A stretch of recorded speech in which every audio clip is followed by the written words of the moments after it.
Pada segmen video kali ini, saya akan membahas mengenai edge hardening paduan emas. Pada segmen video sebelumnya, saya sudah membahas mengenai edge hardening paduan nikel. Emas lebih banyak digunakan sebagai perhiasan dan sebagai investasi. Selain itu juga banyak digunakan sebagai peralatan elektronik sebagai bonding wire karena bersifat sangat konduktor dan memiliki tahanan elektrik yang rendah serta tahan korosi. Dalam sirkuit listrik, paduan emas ditambahkan dengan cara pelapisan membentuk lapisan yang tipis.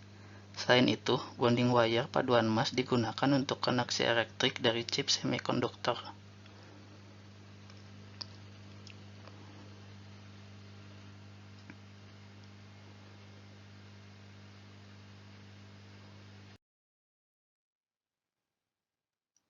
Dari sini kita bisa melihat bahwa merapisi komponen elektrik dengan emas, harganya akan meningkat secara drastis dan memiliki fungsi yang lebih baik. Akan tetapi, emas murni bersifat sangat lunak dan memiliki kekuatan yang rendah sehingga akan membatasi desain untuk perhiasan dan sulit dibentuk untuk menjadi wire.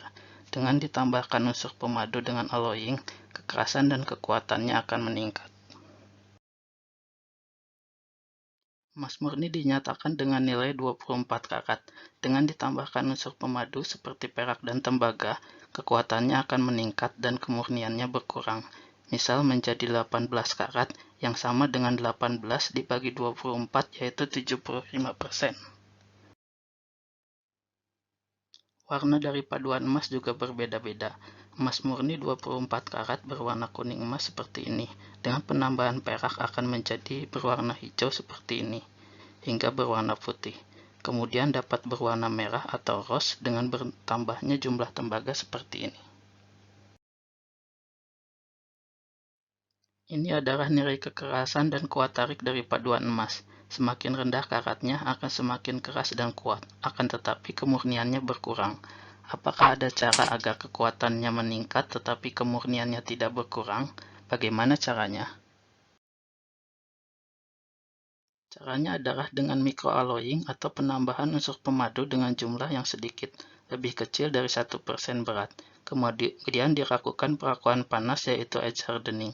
Contohnya adalah dengan microalloying dari elemen logam jarang atau rare earth seperti gadolinium, terbium, dysprosium, dan yttrium.